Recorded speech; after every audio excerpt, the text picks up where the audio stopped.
आदरणीय मुख्य अतिथि महोदय, आदरणीय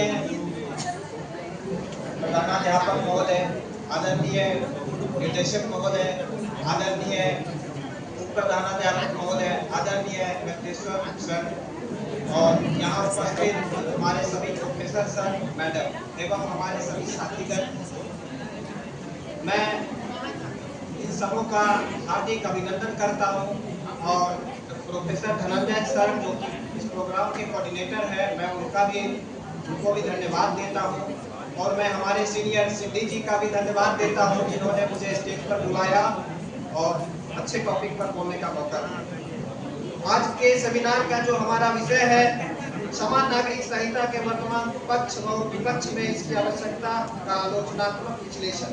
समान नागरिक संहिता की उत्पत्ति औपनिवेशिक भारत में हुई जब ब्रिटिश सरकार ने 1835 में अपनी रिपोर्ट प्रस्तुत की जिसमें अपराध और सबूतों और अनुबंधों से संबंधित भारतीय कानून के संहिताकरण में एकरूपता की आवश्यकता पर बल दिया गया। विशेष रूप से सिफारिश की गई कि हिंदुओं और मुसलमानों के व्यक्तिगत कानून के संहिताकरण के बाहर रखा जाए।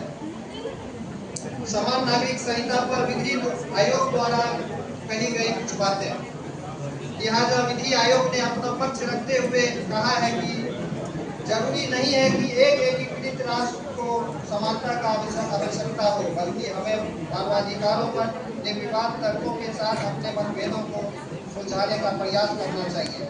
आयोग का मानना है कि निजी कानूनों में तर्क किसी भेदभाव की नहीं बल्कि एक मजबूत लोकतंत्र की पहचान है। इसी पर हम एक केस की बात करते हैं। सरला मुद्गल बनाम भारत संघ 1995 में अनुच्छेद 32 के अंतर्गत 4 पिटीशन दाखिल किए गए।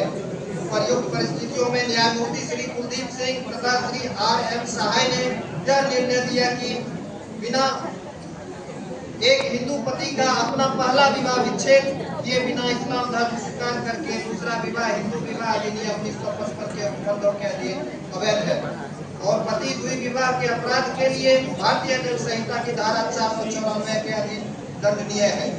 समान सिविल संहिता की आवश्यकता पर बल देते हुए न्यायमूर्तियों ने कहा कि सरकारें आती है और चली जाती है, अतः समान सिविल संहिता बनाने से किसी समुदाय को अनुच्छेद 25, 26 तथा 27 के अधीन गारंटीकृत मूल अधिकारों पर कोई प्रभाव नहीं पड़ता है। समान नागरिक संहिता लागू करने में आने वाली चुनौतियों पर भी बात कर लेते हैं, लेकिन सवाल है कि इस मामले में अब तक कोई ठोस पहल क्यों नहीं हो सकती है। दरअसल भारत का एक बहु संस्कृति वाला देश होना इस रास्ते में बड़ी चुनौती है। दूसरी ओर वोट बैंक की राजनीति भी इस मुद्दे पर संजीदगी से पहल न होने की एक बड़ी वजह है। आगे की राह भी देख लेते हैं। इसमें हमें समझना होगा कि निजी कानूनों में सुधार के अभाव में न तो महिलाओं की हालत बेहतर हो पा रही है और न ही सम्मानपूर्वक जीने का अवसर मिल पा रहा है। दरअसल सबसे बड़ी आजादी तो उन महिलाओं को मिलेगी जो बहुविवाह और हलाला जैसी प्रथाओं का विरोध करती रही है।